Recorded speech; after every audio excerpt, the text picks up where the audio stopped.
Here we go. More talk from people connected to NFL teams as we go through OTAs and people are available to reporters. John Lynch, GM of the 49ers, appearing on SiriusXM NFL Radio, talking about the status of their QB1, we believe, Brock Purdy. There's certain markers that you hit. He was 12 weeks out, and that meant it was time to throw. He did so and responded really well. He's just had one session thus far, but, we're incredibly encouraged by that. And as for best case scenario, we're just going to kind of take it as it comes. But, the hope is he's ready for training camp. The hope is he's ready for the regular season. But what I can tell you is, I mentioned Trey, I mentioned Sam. We feel good about that position holistically, so we're not going to do anything to put, Brock not in a in a situation where he's not fully healed. And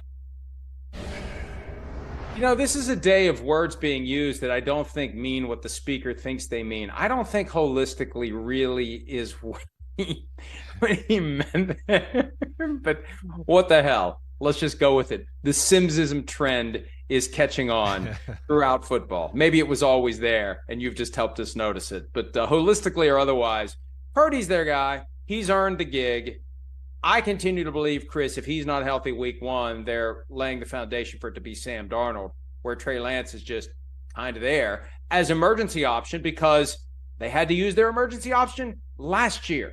They had to use their third-string quarterback last year. They went from Lance to Garoppolo to Purdy. For all we know, they're going to go from Purdy to Darnold to Lance at some point this year. I would think so. The first thing, there's like two parts of the conversation.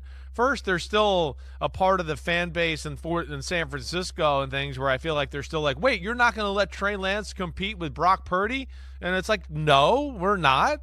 Brock Purdy, the 49ers finally got something here and got something they can build on for the future. That's why I think they probably wanted to trade Trey Lance so they could set it up for, hey, this guy's our leader. We'll go from there. But I also think within those signals, and I agree with you. I think the other conversation is, they're setting it up for Sam Darnold to beat out Trey Lance. Sam Darnold's better than Trey Lance, period. There's no question about that. Sam Darnold's played a good amount of football. And, it's not been always great looking, but there's still a lot there to tell you it could be great looking. He's been in some crap situations like we've talked about. You're around crap a lot, you're going to start smelling like it. It's going to get on you. That's the way it goes, especially a quarterback position. Is that a swamp-ass complication? Well, that's a different kind of smell there altogether. But I think, yes, Sam Darnold is more like Brock Purdy and that offense could be similar there. And here we are with Trey Lance, like we talked about when he got drafted, and this is even worse now, is like he still hasn't played football. There's still things we haven't seen him do. He hasn't been able to grow on the field in any capacity, and that would scare the hell out of me. And knowing a guy like Shanahan, I guarantee that scares the crap out of him too, because he doesn't know what to expect when Trey Lance is the quarterback. So, I totally think it's Purdy when he's healthy. Sam Darnold holds the fort down if he's not, and Trey Lance is the insurance policy like you explained. That you have to have around. It's low cost. With a third overall pick in the draft, the bulk of his compensation comes in the form of the signing bonus that you've already paid him and you're not getting back. By the time you get to year 3, it's a low-cost investment. To have a third string, break glass in event of emergency, and look at what happened last year when they got down to QB3. That's why I think, they would have traded him if somebody would have made them an offer they can't refuse. But why are you going to trade a guy? Even if you don't view him as the guy, circumstances may make him the guy, and you'll be glad you had him around. If it's not him, they need someone else. They're the reason that there's a new rule allowing 3 quarterbacks to dress in a given game. They're not going to give up on their third quarterback because they've seen what can happen. It just happened to them last year. It would be ridiculous. It would be foolhardy. It would be reckless for them to not go 3 deep at the position. So, again, somebody could still show up with an offer they can't refuse on Lance. But I think it's Purdy, Darnold, Lance. Right. And then showing up with an offer, like, think about it, Mike. You're running a football team. You need somebody gets hurt. during training camp, is Trey Lance the guy you're going to think of first? Wait, the guy that hasn't played football and the guy that it seems like the 49ers who traded all those assets away to get him, they don't even want him anymore, but we should want him. We should trade for him. That's where just the rubber doesn't meet the road. And I think that's where, that's where the 49ers probably realized at some point, whether teams were calling them or, they said they were open for business, whatever. That's where the rubber meets the road, and the fact that I just don't think any team was willing to offer anything substantial to get Trey Lance, let alone I don't know if they offered anything at all altogether. I'm not even making the call because the 49ers have proven that they have unreasonably high expectations for quarterback trades.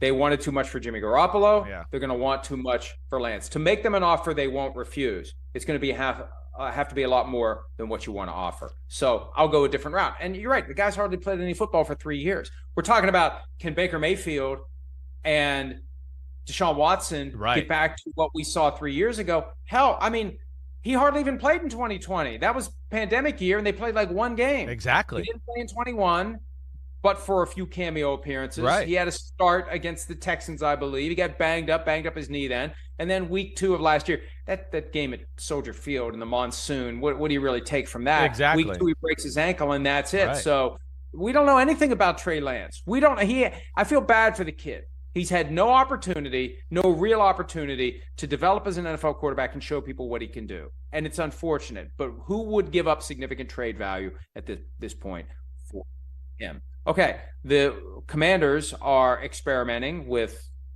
the question of whether or not a guy who some think would have been a first rounder the year that Trey Lance came out of the draft. He was a 5th rounder in 2022. Sam Howell, they're all in with him a year after calling every team looking to see who they could trade for. They go with Sam Howell. Here is Sam Howell, the new QB1 for the Commanders, talking about his new offensive coordinator who's going to be expected to get the most out of Howell, Eric Bieniemy. He's very hard on us, and he sets a high standard, as you guys can probably tell by being out here at practice. But that's what we want. We want to be coached hard, and we want to play for someone that has a high standard. And it's been good. Obviously it's a really good system. And I think it'll be a good way for us to use the weapons that we have. We have a lot of really good weapons, so I'm excited. Look, I know there's a lot of excitement in Washington regarding what Eric Bieniemy potentially. 2 days ago on my podcast, word for word, and then I'm watching another network, and they're using a phrase that was exactly my phrase, and I'm going, damn, either they talk like me or they just listened to what I said and stole it, but nobody ever says anything. It just seems to be kind of the world we're in right now. Wow, shots fired. I only thought your dad stole your stuff. No, my dad is my greatest. My dad is my greatest police officer. He is the king of actually telling me. Kidding. No, I know. Wait, listen, but let's get back to Rodgers. There's plenty here to unpack. All right, sorry.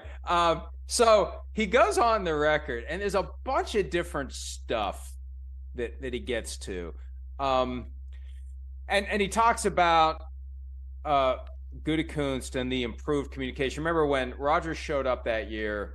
Right before camp, they took all the Packers' future bets off the board because somebody got freaked out at one of the sports books that he was going to retire, and he said he was 50-50, and then he shows up and he does like a half hour of airing his grievances at his introductory press conference for that training camp. After that, they started to throw bouquets his way. They traded for Randall Cobb, even though they wanted nothing to do with having Randall Cobb on the roster. They gave in to the delicate genius. They brought back Randall Cobb.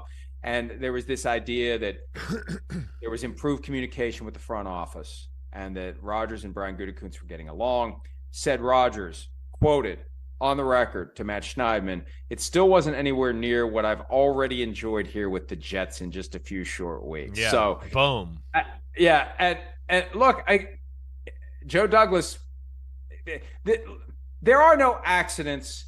There are no coincidences. I see this entire effort by Rodgers, this willingness by him to go on the record and settle scores with the Packers and try to win the final verdict that it's their fault, not mine, that I'm not there. It's also a warning to his current team. And I said this recently about Stephon Diggs, and I think it's true of any player who becomes disgruntled with the team he's with in any way, shape, or form. If you trade for him, you are inheriting the possibility, if not probability, that he's going to be pissed off at you someday too.